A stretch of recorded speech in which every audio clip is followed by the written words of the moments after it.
A-Team. Jessica Tarloff, Fox News contributor. Lisa Booth, senior fellow, Independent Women's Voice. James Freeman from the Wall Street Journal. Where's the red? Sandra wore it. Sandra did it for all of us. I'm looking for like a bipartisan sartorial decision here. Okay? No, I woke up. She bangs on me all the time. She hammered that you quit. Wear a red tie. Well, you guys look great. The ladies appreciate it. I did. Yes. I woke up this morning thinking about this panel and studying for it as opposed to what you came up with is the Green New Deal. I did. No. That's what you've got. For the record, no. Border deal. Does he take it or not? I think he will, but look, you already have groups like FAIR and Center for Immigration Studies that are flagging things like Section 224, which is basically saying that any sponsor or any person that accompanies an unaccompanied minor cannot be detained or removed. So that is a big problem because you're essentially giving them de facto sanctuary. So I think a lot of people are going to be combing through this bill today, and there's going to be problems with the actual language that is in this as opposed to just the big picture items. But I honestly think that this is good for the president, and I'm not trying to spin that. I mean this truly because these discussions between Democrats and Republicans have been illuminating for the American people. You look at Democrats that were kicking and screaming about increased border security along the southern border in terms of a wall. You have Democrats that wanted to reduce detention beds, making it more difficult for ICE to do its job in removing criminal illegal aliens. You even look at things like the State of the Union, where Democrats brought illegal immigrants to the State of the Union, and Republicans brought angel families, also brought law enforcement. So I think the difference is stark, and President Trump ran as the law enforcement president, and I think we're going to be seeing that again for him. You said you're trending toward a yes in that answer. I do think he's going to do it reluctantly, just because you look at the Senate, Republicans have a 53-seat majority, but they don't have a filibuster-proof majority. So there's not much Republicans can do alone in the Senate in terms of passing a legislation and putting that pressure on a Democrat-controlled House. But it's not a sure thing, right, James? So throw up some of what we know is in this border deal. A lot we don't know because it is over 1,000 pages long. But $2.37 billion for general procurement, construction improvements. The next number is that $1.4 billion.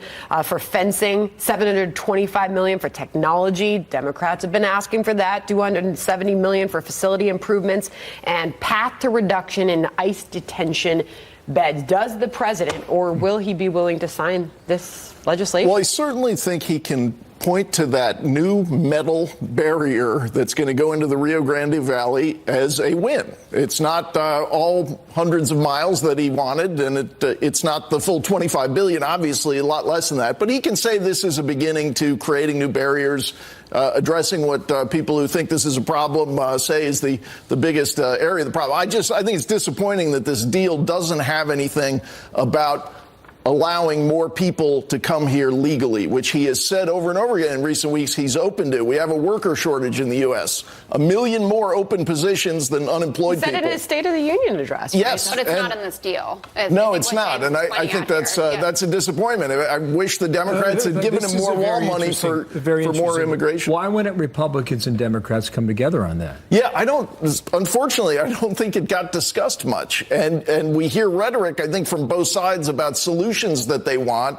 I think on the Democratic side, clearly stopping the wall was a bigger priority than resolving people who were brought here illegally. Jessica, your witness. I think if you listen to the 2020 hopefuls that have already gotten in there, Amy Klobuchar, who was with Bret Baier earlier this week talking about comprehensive immigration reform, I think that's where we will be talking about upping the number of legal immigrants. I think the priority here was to keep the government open. The shutdown was no good for anyone politically, certainly not for the American people. And in the end, the president shut down the government for 35 days and ended up with less money than he had beforehand because Chuck Schumer was offering him $1.6 billion. Democrats will certainly look at this as a win with the lowering of the number of ICE detention beds, though I haven't read the full 1,000 pages, but there is some flexibility with how many beds they can get in there. But net, this is not something that the president wanted. He wanted his $5.7 billion, or at least to meet halfway. So Ann Coulter is not happy, and it's bad news for him. By the way, Nancy Pelosi didn't want $1 going to. Well, a beaded curtain would cost something, though. But no, she didn't want $1. But this is border security, and people have been playing semantics with it. This is not a wall. This is bollard fencing, 55 miles, which is a fraction of what the president wanted. But that's semantics. Hang on one second, Lisa. We're going to come back to this. Been. We have plenty to talk about when we get to Covington Catholic now with Sam. Because there is now an investigation that has found no evidence of racist or offensive statements in that mall incident. And now we're hearing from the diocese itself. The Covington Diocese has put out a statement reacting. The immediate worldwide reaction to this initial video led almost everyone to believe that our students had initiated the incident, and the perception of those few minutes of video became reality. It's a lengthy statement, but that is from the Bishop of Covington as we all continue to look back at that moment and now this evidence. They're actually applauding the students for the way they reacted and the way they held their own verbal fire at a time that was very tense if you take in all the evidence, James.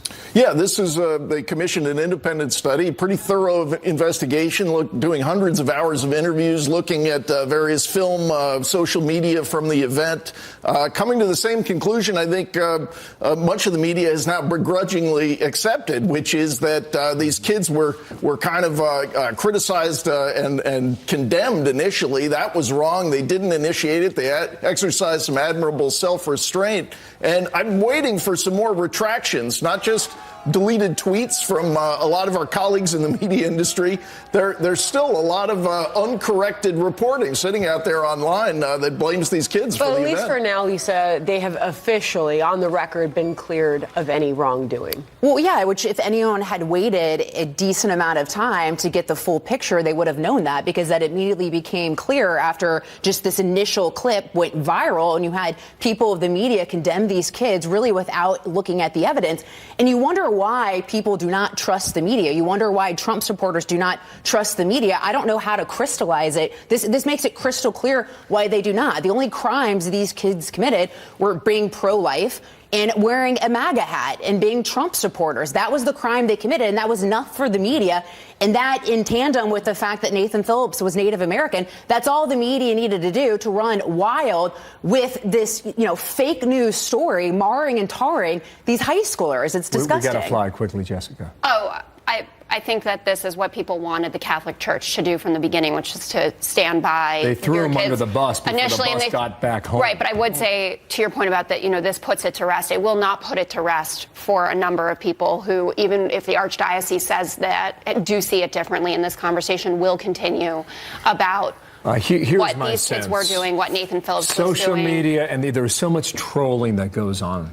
Okay, it's very easy to destroy the life and the reputation of just about anyone. And here is a case where you have salvation. I think that's what we need to think about here. Thank you, Jessica. Thanks. Thank you, Lisa. Thank you, James. Both. Happy Valentine's Day. Yes. Go put on your red, would you? Green New Deal. No. All right, thank you.